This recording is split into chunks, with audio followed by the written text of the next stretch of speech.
Mga Mars, ito ang sangkap.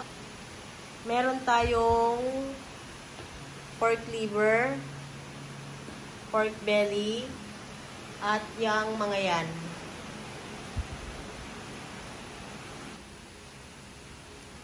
I-marinate muna natin yung ating pork belly at saka, ay kasama ba ang liver? Piprito yung liver. Ang liver para ipiprito, tapos pork belly lang pala ang ating i-marinate. Lagyan natin ng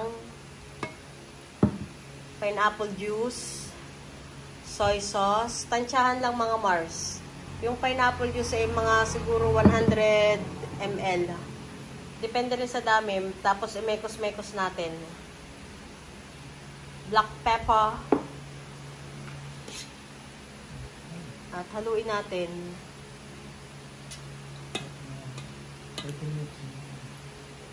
So, babalikan natin yung ating minarinate na pork belly. Siguro mga about 30 minutes.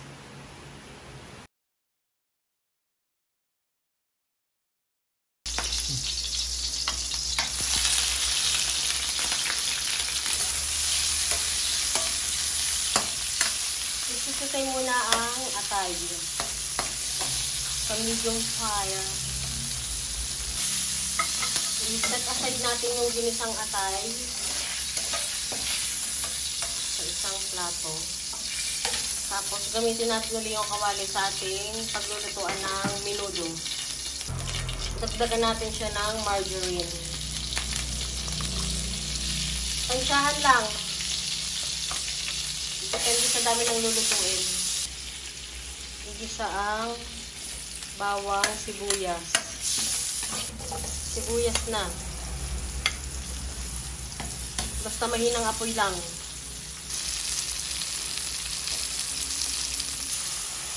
Tomato sauce kahit anong brand.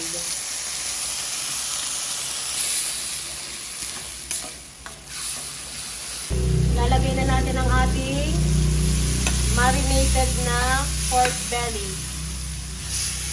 Ilagay lahat.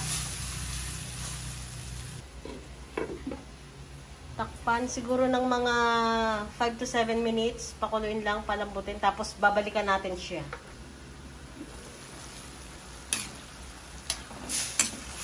Mekos-mekos after ng 5 minutes. Pakuluan uli kasi medyo matigas pa yung pork. Takpan lang uli. Balikan uli natin siya.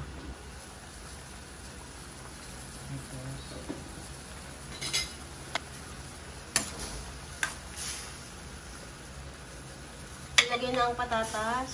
Kasama na ang carrots.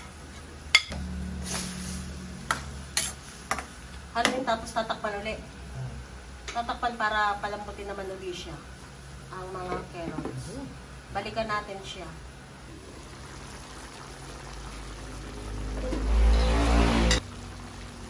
Ilagay na natin ang ating sinangkutsang pork liver.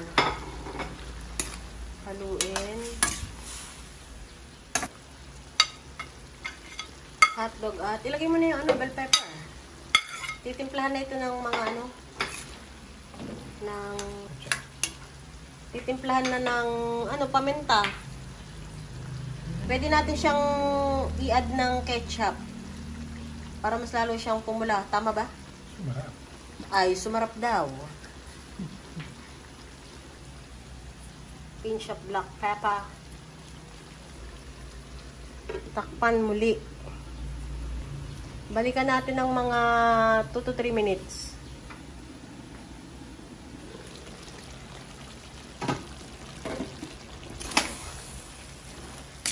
May kulang pa ba?